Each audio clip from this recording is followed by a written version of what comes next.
अस्सलामुअलैकुम। आप देख रहे हैं प्रोग्राम मुनीर मेमन के साथ। पाकिस्तान की जश्न आजादी के लिए भरपूर तैयारियां की जा रही हैं। 70 बरस बीत गए, लेकिन 70 बरस के बावजूद पाकिस्तानियों ने जो ख्वाब देखा, मुसलमानों ने जो हिंदुस्तान में उस वक्त रहते थे, उन्होंने जो ख्वाब देखा वो अब तक ताबीर ना पा सका। पाकिस्तानियों की बात करें तो 70 बरस गुजरने के बावजूद भी हर गुजरते रोज के साथ मुश्किलात में इजाफा ही नजर आ रहा है। बड़ी बड़ी बातें, वादे, दावे, इलेक्शन कैंपेन्स का हिस्सा जरूर नजर आई, लेकिन कुछ नजर आया तो वो थी परफॉर्मेंस। पाकिस्तानियों के हवाले से बात करें तो जो पाकिस्तानी एक ख्वाब लेके इस पाकिस्तान की तामीर में अपना किरदार अदा करना चाहते थे, आज इस हरे झंडे के साए तले परेशान भी हैं कि न जाने इसको किसकी नजर लग गई। आज इतने अरसे के बावजूद अगर पाकिस्तान की बात करें तो यहां जो सूरत हाल है वो बहुत ज्यादा खराब नजर आती है। बातें की जाती हैं, दावे किए जाते हैं, लेकिन जो परफॉर्मेंस है वो नजर नहीं आती। मईशत के हवाले से नजर डालें तो आज पाकिस्तान में जो महंगाई है, आम आवाम की इसमें अगर बात सुने तो यकीनी तौर पर हर शख्स महंगाई को लेकर परेशान नजर आता है। खाने पीने की अशिया में जो इजाफा गुज़श्ता कुछ बरसों में हुआ, कुछ अरसे में हुआ, कुछ महीने में हुआ, वो यकीनी तौर पे होशरुबा है। और तमाम तर पाकिस्तानी इस वक्त जो सबसे बड़ी परेशानी का जिसके लिए शिकार है वो है महंगाई। और इस वक्त अगर महंगाई की ही बात करें और आम आवाम की बात करें तो शायद आवाम इस वक्त हुक्मरानों से ये सवाल पूछते नजर आते हैं कि क्या वजह है कि इस वक्त जो मौजूदा हुक्मरान है, जिन्होंने अपनी इलेक्शन कैंपेन्स में ये बातों का दावा किया कि वो पाकिस्तान की मौजूदा मुआशी सूरत हाल को एकदम तब्दील कर देंगे, 90 दिनों में पाकिस्तान में मेजर टर्न अराउंड देखा जाएगा, लेकिन वो टर्न अराउंड इस वक्त कहां है? इस वक्त अवाम तो मुंतजर है कि ना जाने वो बातें, वो दावे जो इलेक्शन कैंपेन के दौरान किए गए वो कब पूरे होंगे।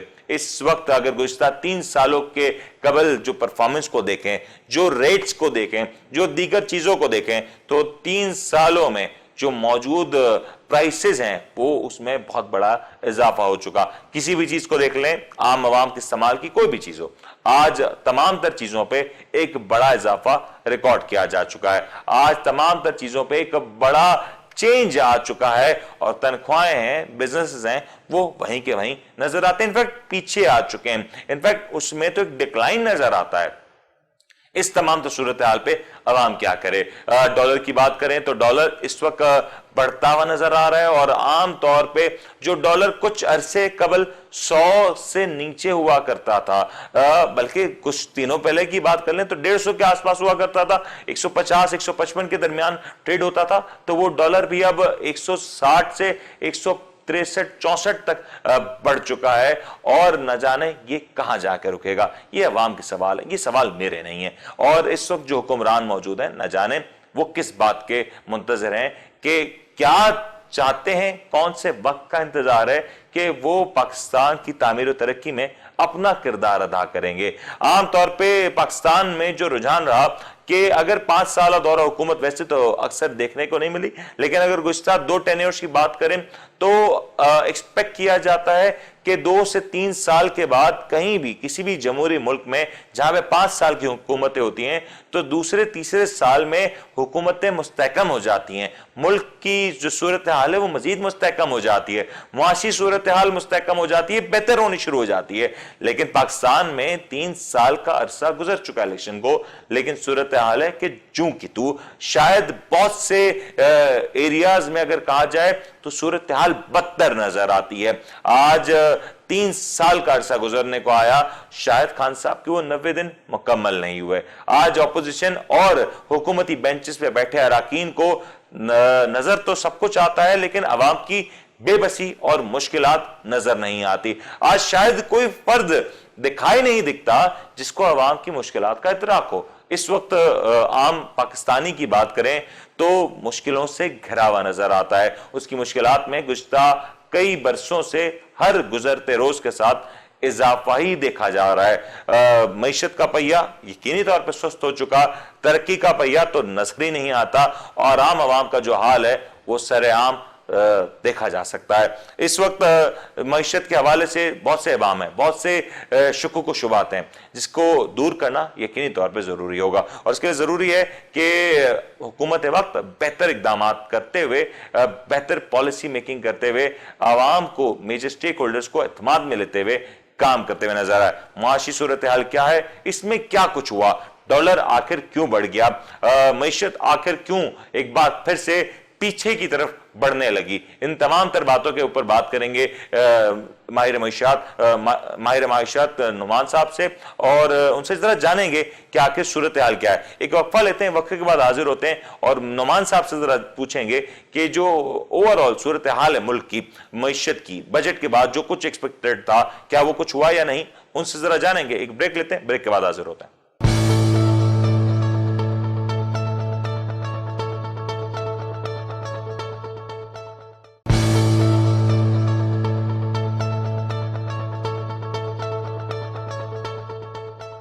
Welcome back. अभी हम बात कर रहे थे मईशत के हवाले से। मईशत के हवाले से बहुत से सवाल आते हैं, बहुत से शकुक व शुबात हैं, बहुत से इबाम हैं जो जवाब तलब हैं, जो हल तलब हैं, लेकिन क्या वो हल हो सकेंगे या नहीं, ये तो हुकूमती नुमाइंदे बता सकेंगे, लेकिन इनके कुछ जवाब हमें मिल सकते हैं और इन्हीं जवाब के हुसूल के लिए हम रुख करेंगे नुमान साहब का, जिनका ताल्लुक इनसाइड सिक्योरिटी से। उनसे जानेंगे कि इस वक्त मईशत के हवाले से क्या कुछ हो रहा है, क्या कुछ मामला हैं और वो तमाम सवाल जो आप जानना चाहते हैं। अस्सलाम वालेकुम नुमान साहब, कैसे हैं आप?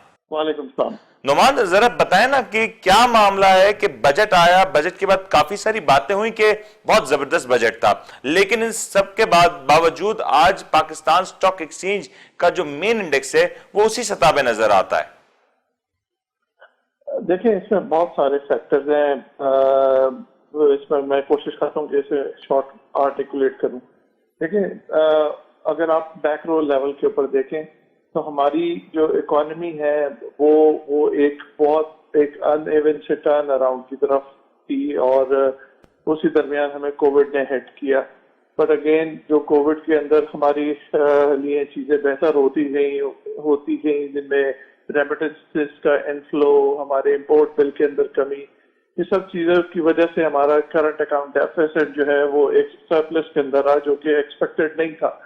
अब जो कंडीशन है ओवरऑल मुल्क की, गवर्नमेंट ने जो स्टिमुलस पैकेज दिए just to avoid the downturn of the economy during the Covid, उस वजह से सारी स्टिमुलस की वजह से एक इंपोर्ट बिल के ऊपर एक प्रेशर नजर आ रहा है, जिसकी वजह से, और ये एंटिसिपेटेड भी था इसमें से बहुत सारा पोर्शन, क्योंकि गवर्नमेंट ने एक बहुत बड़ी एक टर्फ रिलेटेड फैसिलिटी दी, टेम्परेरी रिलीफ फाइनेंस स्कीम दी, जिसकी वजह से बहुत सारी कंपनीज ने अपनी एक्सपेंशन अनाउंस की और जो कि ओवरऑल एक हमारी इकोनॉमिक साइकिल के लिए बेहतर है। तो इस वजह से भी एक इंपोर्ट के ऊपर प्रेशर नजर आ रहा है और उसमें कुछ बहुत सारा पोर्शन है, क्योंकि हम 25 से 30% जो हमारा इंपोर्ट बिल है वो ऑयल रिलेटेड है और ऑयल के प्राइस के अंदर भी बहुत बड़ा सर्च रिसेंट पास्ट के अंदर देखा गया। और दो कि आज और कल की तारीख में देखें तो ऑयल थोड़ा सा डिप हुआ है, सिग्निफिकेंटली डिप हुआ है, but again air on air bases पे ऑयल इस वक्त काफी ऊपर है। तो जो मैक्रो लेवल के इंडिकेटर्स हैं वो फिर एक उसी तरफ जा रहे हैं कि हम अगर 4 या 5% की इकोनॉमी को हिट करते हैं तो अगेन उसके बाद हम एक बड़े करंट अकाउंट डेफिसिट की तरफ खड़े होंगे, जो कि लीड करेगा फिर वही हमें IMF या फिर और इस तरह के इदारों की असिस्टेंस की जरूरत पड़ेगी। बिल्कुल नोमान में इस तरफ आता हूं। आपने जिक्र किया कि कोविड की वजह से हमारी मईशत को एक वक्त था जहां पे सपोर्ट मिला, तो अब वही कोविड की रीजंस हैं जहां पाकिस्तान की मईशत को एक बार फिर से चैलेंजेस दरकार हैं। असल माजरा तो यह है कि 3 साल से ज्यादा का अरसा गुजर चुका है गवर्नमेंट को, और पॉलिसीज की अगर हम बात करें तो वहां पे काफी ज्यादा इफ्स एंड बट्स नजर आते हैं, काफी ज्यादा चेंजेस नजर आती हैं। तो अभी तक पॉलिसी के मैटर पे भी तो चीजें एक स्ट्रीमलाइन नहीं होती हुई नजर आ रही। लार्ज स्केल सेक्टर्स की बात करें, आपके डिफरेंट सेक्टर्स की बात करें, तो वहां हर आए रोज कुछ ना कुछ नया आ रहा है।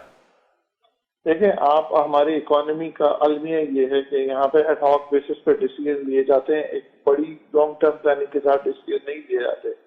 प्रीवियस गवर्नमेंट में भी ऐसे ही रहा, ये गवर्नमेंट भी काफी हद तक उसी सूट को फॉलो कर रही है कि एक एडहॉक बेसिस के ऊपर डिसीजन लिए जाते हैं और वो उसके उस वक्त नताइज उस अंदाज से नहीं सोचे जाते के जो हो सकते हैं पॉसिबिलिटी अभी भी कुछ इसी तरह है कि वैसे बहुत सारी चीजें जो अभी कैश के साथ करंट अकाउंट डेफिसिट या करेंसी के साथ हो रहा है, ये बहुत हद तक एंटिसिपेटेड था। बट अगेन मार्केट के अंदर जो जो एक हैवी वेट साइड को देखें तो वो बड़ी म्यूटेड सी उनमें उनमें लोगों का रुझान है एक काफी बड़े टाइम से। हैवी वेट सेक्टर जिनमें ऑयल एंड बैंक दो के उनकी अर्निंग बहुत बेहतर है, खासतौर से बैंकिंग सेक्टर में बहुत अच्छा टर्न अराउंड है, बट स्टिल उसमें जो इन्वेस्टर का एक रुझान है वो उस तरीके से नजर नहीं आ रहा। तो अगेन पॉलिसी मेकिंग का एक लॉन्ग टर्म पॉलिसी मेकिंग का एक फुकदान है। हम इम्पोर्ट ड्रिवन इकोनॉमी है, हमें हर लिहाज से अपने इम्पोर्ट बिल को कवर करके चलना चाहिए।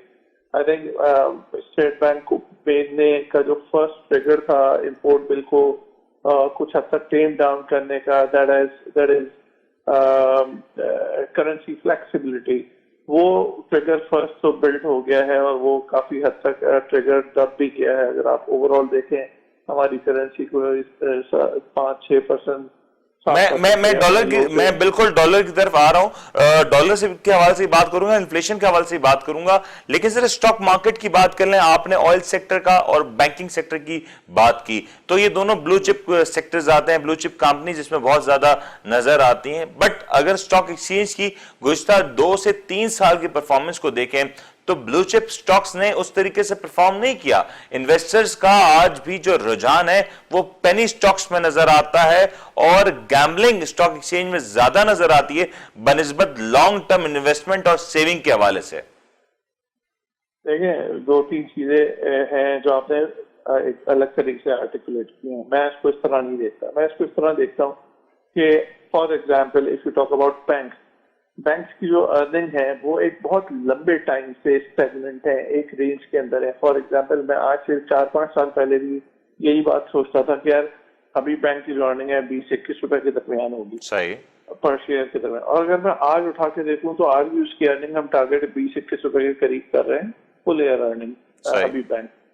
तो अगेन इसमें पॉइंट सारा यही है। इसी तरह और दूसरे भी बैंक है, इनमें चंद एक बैंक है जो कि बहुत शाइनिंग स्टार है, बैंक अल हबीब है, उनमें बैंक अल हबीब, मिजान बैंक जैसे हैं, इनकी अर्निंग में बहुत अच्छी ग्रोथ है। लेकिन ओवरऑल आप पूरे बैंकिंग सेक्टर को देखें तो इनकी जो अर्निंग है में ग्रोथ है वो बड़ी एक फ्लैट कह लें में इतनी हेडविंड्स आई बीच में 4-5 सालों के दरमियान की अर्निंग ऑलमोस्ट फ्लैट हो रही है। जो मैं 5 साल पहले एक्सपेक्ट कर रहा था ऑलमोस्ट सेम रेंज में, इस साल भी मैं एक्सपेक्ट कर रहा हूँ कि अर्निंग उसकी रेंज में होगी। दैट मींस आपको ग्रोथ नहीं दिख रही इस सेक्टर में। अगर मैं ऑयल सेक्टर के ऊपर बात करूं तो ऑयल सेक्टर के साथ भी यही है कि हमारे पास ग्रोथ सिर्फ एक है कि प्राइसिंग क्या होगी क्रूड ऑयल की इंटरनेशनल मार्केट में। आप वॉल्यूमेट्रिक वाइज देखें हमारी ऑयल की जो ओवरऑल प्रोडक्शन है क्रूड ऑयल की वो भी एक डिप्लीटिंग रेट के ऊपर चल रही है। सिमिलरली गैस में भी हमारे यहाँ डिप्लीशन है और वो मोर देन एक्सपेक्टेड है डिप्लीशन। तो ओवरऑल अर्निंग में आज से 5 साल पहले भी देखें तो हम यही बात करते थे कि यार और ये ओजी पीपीएल 200-250 रुपए पे एट टाइम्स ट्रेड हो रहे होते थे, 25 रुपए की अर्निंग पे 25 रुपए की अर्निंग में 250 रुपए पे ट्रेड हो रहा था। आज भी मैं एक्सपेक्ट कर रहा हूँ 24 रुपए 23 रुपए की अर्निंग है ओजीडीसी की और यूबीएल की भी, ओजीडीसी और पीपीएल दोनों की तकरीबन सेम रेंज में। तो कोई खास ऐसा टर्न अराउंड नजर but Noman sorry for the interception, इस वक्त जो आपने खुद ही बात कही कि ओजीडीसी की अर्निंग जो उस वक्त थी आज भी ऑलमोस्ट मोर एंड लेस उसी सतह पे नजर आती है। लेकिन जब हम बात करें तो उस वक्त स्टॉक प्राइसेस और आज की स्टॉक प्राइसेस में ऑलमोस्ट 50% का गैप नजर आता है। मतलब अगर डबल प्राइसेस थी इसमें, अगर हम देखें तो ओजीडीसी 200 से ऊपर ट्रेड कर रहा होता था, पीपीएल 150-170 से ऊपर ट्रेड कर रहा होता था। मैं आपको इसी पॉइंट की तरफ लेके आ रहा था कि जो इन्वेस्टर है ना वो बहुत ज्यादा अब जो है वो ग्रोथ ड्रिवन ज्यादा हो गया है। वो देखता है कि ग्रोथ किस सेक्टर में हो सकती है, कहाँ कोई ऐसी चीज जिसमें कोई ग्रोथ ड्रिवन चीज है। मैंने जैसे भी एग्जांपल दी बैंक और ऑयल, इनमें ग्रोथ एलिमेंट कहीं भी मेरी बातों में नजर नहीं आएगा। डिपॉजिट्स कहीं चले गए, बैंक में स्टेबिलिटी है, स्टेबिलिटी है, ग्रोथ नजर नहीं आती। बिल्कुल इन दोनों एलिमेंट में जो ब्लू चिप या हैवी वेट है स्टॉक एक्सचेंज के अंदर, इनमें ग्रोथ एज सच उतनी उस मोमेंटम से नजर नहीं आई अभी तक। ऑल्दो आप देखें आईटी सेक्टर के अंदर देखें, आप ओवरऑल सिस्टम लिमिटेड की बॉटम लाइन ग्रोथ देखें, वो मोर देन 30% है। सिमिलरली एवेंसियन देखें, उसके अंदर भी 30% बॉटम लाइन ग्रोथ है।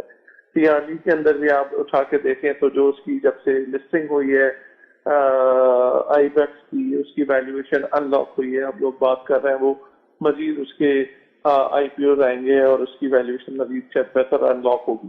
तो अगेन जहां लोग जिस इन्वेस्टर को वैल्यूएशन नजर आती है, तो आप देखें आईटी सेक्टर ने आउट परफॉर्म किया है इंडेक्स को। जिन म्यूचुअल फंड्स के पास भी आईटी सेक्टर के अंदर वेट ज्यादा था, उन्होंने आउट परफॉर्म किया है।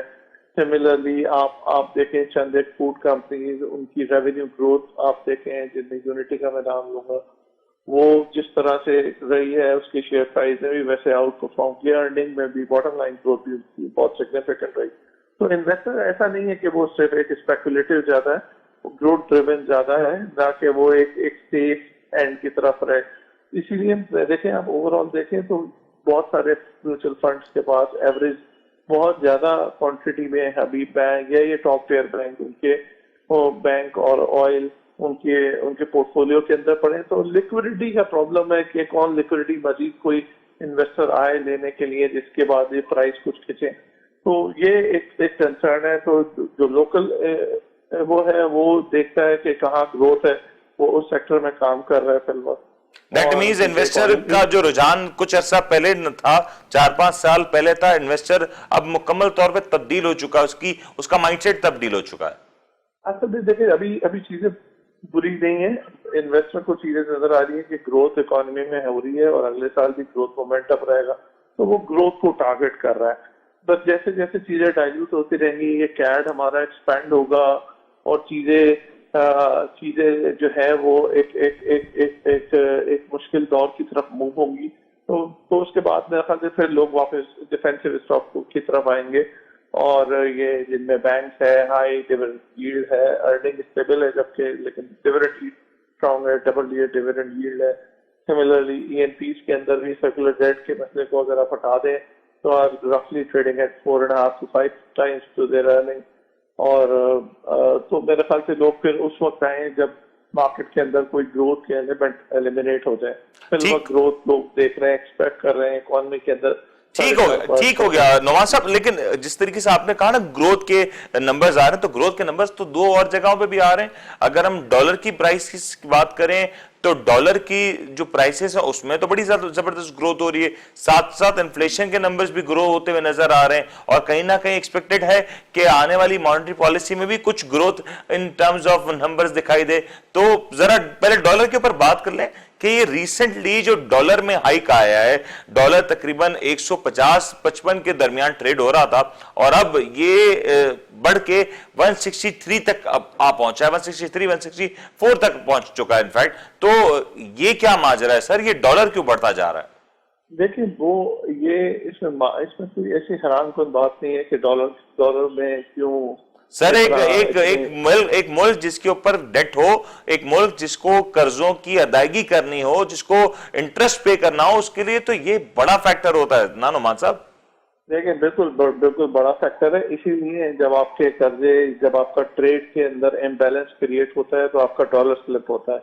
यही वजह है कि रिसेंट पास्ट के अंदर जो रिसेंटली आप डॉलर के अंदर रेस देख रहे हैं, उसमें एक मेजर वजह आपका ट्रेड इम्बैलेंस है, जो कि आपकी इंपोर्ट्स में नजर आता है। इंपोर्ट्स में ऑयल की इंपोर्ट्स हैं, इंपोर्ट में फूड रिलेटेड आइटम की इंपोर्ट्स हैं, टर्फ रिलेटेड इंपोर्ट्स अब शुरू हो गई है मशीनरी के अंदर। तो ओवरऑल इस वजह से आपका इंपोर्ट बिल शायद हायर भी रहे आइंदा चंद एक माह तक मजीद। बट अगेन चीजें शायद इस तरह मोमेंटम ना रहे। जैसे आज की तारीख में देखें तो ऑयल अच्छा खासा डाउनवर्ड स्लिप हुआ है, पॉसिबली इस वजह से ओवरऑल कमोडिटीज के अंदर भी डिक्लाइन है। जिससे आप देखें गोल्ड की प्राइस भी आज डाउन हुई है। तो चीजें शायद हो सकता है कमोडिटी साइकिल जो एक बूम की तरफ थी, शायद वो ऐसा थोड़ी सी टेम डाउन हो तो आपका इंपोर्ट बिल में सहारा मिल जाएगा। लेकिन नुमान साहब ये थोड़ा सा नेगेटिव व्यू नहीं है कि हमारा जो इंपोर्ट बिल की बात करें, ट्रेड नंबर्स की बात करें, हम एक्सपोर्ट्स के नंबर्स को बेहतर बनाने के बजाय हमारी कहीं ना कहीं दुआएं और उम्मीदें ये हैं कि हमारी जो इंपोर्ट्स के नंबर्स हैं वो कहीं ना कहीं डॉलर के प्राइसेस के कम होने से हमारे इंपोर्ट नंबर बेहतर हो जाए। क्यों हम एक्सपोर्ट की तरफ नहीं जा रहे, क्यों हम अभी भी अपनी सर्विसेज एक्सपोर्ट्स को एक्सपेंड नहीं कर रहे, आईटी इंफ्रास्ट्रक्चर को बेहतर नहीं कर रहे? एक्सपोर्ट करने के लिए तो हमारे पास काफी बड़ा मार्जिन मौजूद है सर। ऐसा नहीं है कि हमारे पास बहुत बड़ा मार्जिन मौजूद है। हमारी जो इस वक्त देखें, जो स्टेट बैंक ने भी अभी अपनी रिसेंट एनालिस्ट कॉल में बताया कि हमारी जो इकोनॉमी है वो तकरीबन 75% यूटिलाइजेशन के इर्द गिर्द है, जो कि अपने पीक लेवल से थोड़ा सा डाउन है, जो कि 2018 के अंदर 17-18 के अंदर था, उस लेवल से थोड़ा बहुत डाउन है। तो हमारी इकोनॉमी में ओवररन की एक सिचुएशन क्रिएट हो जाती है जब हम एक कंसिस्टेंट ग्रोथ की तरफ रहते हैं 4-5% की, जैसा पिछले एरा के अंदर भी हुआ।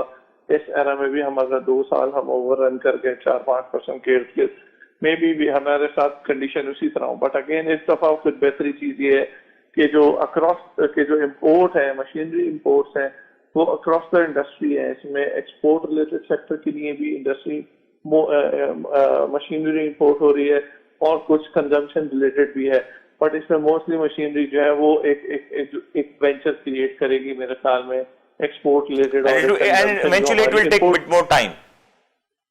उसको टाइम भी तो लगेगा, क्योंकि जब ये मशीनरीज आएंगी, इंडस्ट्री लगेगी, तो थोड़ा सा टाइम टेकिंग प्रोसेस है। But these things will be fruitful for us in a longer period. Yeah, yes. अच्छा नोमान, जरा आपने ठीक है ये बता दें, बट जो इंपोर्टर्स हैं खासतौर पर बेचैन है कि ये डॉलर न जाने कहां जाके रुकेगा। मार्केट में स्पेकुलेटर्स ने तो कहीं ना कहीं ये भी कह दिया कि डॉलर बाय करना शुरू किया जाए, डॉलर 200 रुपए हो जाएगा, 180 हो जाएगा। तो डू यू थिंक कि डॉलर इसमें मजीद इजाफे की गुंजाइश है, या डॉलर मजीद अपवर्ड मूवमेंट शो कर सकता है? देखिए 200 का नंबर तो बहुत दूर है मेरे ख्याल में। बट स्पेकुलेटर्स मार्केट में, सोशल मीडिया प्लेटफॉर्म पे सो कॉल्ड गुरुस से बात तो कर रहे हैं। मुझे पर्सनल लेवल पे ऐसा लगता है कि ये अगर 165 या 168 के इर्द गिर्द जब डॉलर जाएगा तो डेफिनेटली थोड़ी बहुत इंटरवेंशन स्टेट बैंक की तरफ से होगी, just to provide support to the currency. 175 से 168 से 200 की तरफ is a big jump. I think ये एक लॉन्ग टर्म गेम होगी। इतने नियर टर्म में मैं अपनी डोमेस्टिक करेंसी को इस लेवल पे नहीं देख रहा, बिकॉज हमारे स्टेट बैंक के पास इस वक्त रिजर्व लेवल काफी बेहतर है as per the recent direction State Bank. Their reserves are pretty much above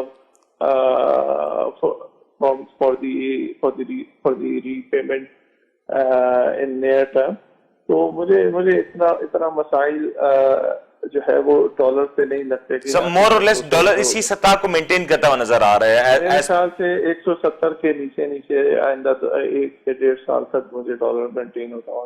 जबरदस्त, ठीक हो। अच्छा नोमान साहब, जरा एक फाइनल कमेंट करते हैं। जब हम देखते हैं कि डॉलर की प्राइसेस बढ़ती हैं तो उसका कहीं ना कहीं ओवरऑल हमारे यहाँ इन्फ्लेशन वैसे भी ऑन हायर साइड है, लेकिन अभी की बात करें तो ये इन्फ्लेशन के ऊपर भी ट्रिगर करेगा ये इफेक्ट। और आने वाले दिनों में जो इन्फ्लेशन के नंबर्स हैं, जिसको गवर्नमेंट अब तक तो बड़ी बखूबी बेस ईयर को इंप्रूव करके, एनहांस करके छुपाती भी आई है, तो क्या ये इफेक्ट भी इन्फ्लेशन के ऊपर पड़ता हुआ नजर आएगा? देखिए डेफिनेटली इंपोर्ट ये एक्सचेंज रेट के इफेक्ट डायरेक्टली, क्योंकि हम इंपोर्ट ड्रिवन इकोनॉमी है, इफेक्ट जरूर आता है चीजों पे। आपका ऑयल महंगा होता है, आपकी इंपोर्ट रिलेटेड चीजें महंगी होती है, फूड के अंदर इसका प्रेशर आता है, यूरिया की प्राइस महंगी होती है to some extent in tandem with dollar. तो प्रेशर तो जरूर आएगा। और मेरे ख्याल में एक जो कंसर्न है मार्केट के अंदर कि पॉसिबली ये जो एक्सचेंज रेट हाइक है और likely increase in the tariff of the power generation and power tariff and gas tariff could lead to further raise in inflationary pressure in the economy. And this could also lead for State Bank to intervene and higher the inflation rate number, higher the monetary policy numbers. Definitely state bank को accordingly इसको accommodate करना पड़ेगा। अगर यहाँ से power tariff raise होता है, मैंने कुछ टाइम पहले भी एक नोट लिखा था कि 50 to 6 अगर तकरीबन रुपए से 1.5 रुपए के दरमियान पावर टैरिफ इंक्रीज होता है, that will lead to directly increase the inflation by 50 to 60 bips. फिर उसका ट्रिकल डाउन इम्पैक्ट एक अलग होता है, तो वो it can be more than 100 bips rise in the overall inflation in the economy. तो yes, it's a big thing to us. अगर ऐसा हो जाता है, हमें टैरिफ बढ़ाने पड़ते हैं IMF प्रेशर की वजह से या किसी और प्रेशर की वजह से, तो ओवरऑल हमारी इन्फ्लेशन के जो टारगेट है 8% के दरमियान जो मैं देख रहा हूँ, 8-8.25% शायद एवरेज इन्फ्लेशन रहे हमारी FY22 के अंदर, शायद ये रेस होके 9.5 to 10% के करीब चला जाए अगर हमें टैरिफ अकॉर्डिंगली बढ़ाने पड़े जैसा IMF या दूसरी बॉडी। नोमान एग्जैक्टली मैं इसी पॉइंट पे आपको लाना चाह रहा था कि इस वक्त अगर इन्फ्लेशन के नंबर्स बढ़ते हैं, मॉनेटरी पॉलिसी नोमान आपको आवाज आ रही है मेरी? Main pressure which we are facing right now. Noman आपको मेरी आवाज आ रही है? इंडेक्स बहुत लंबे टाइम से स्टैग्नेंट है, 47,000 48,000 के दरमियान है। नोमान आपको मेरी आवाज आ रही है? रेज नहीं आ रहा, उसमें एक वजह यही है कि काफी कंपनीज डिलीवर्ड भी हैं। नोमान साहब आपको आवाज आ रही है मेरी? हेलो, ऐसा होता है कि हेलो, आवाज आ रही है नोमान साहब आपको मेरी? जी मुझे आ रही है। अच्छा, नोमान साहब से एक आखिरी कमेंट मैं यही पूछना चाह रहा था। दरअसल जो मुद्दा है यहाँ पे है कि अगर इंटरेस्ट रेट बढ़ाया जाता है, इन्फ्लेशन के नंबर्स बढ़ेंगे तो कहीं ना कहीं स्टेट बैंक इंटरेस्ट रेट बढ़ा सकता है और उसका जो अगेन इंपैक्ट आएगा स्टॉक मार्केट पे भी आएगा, if I am not wrong.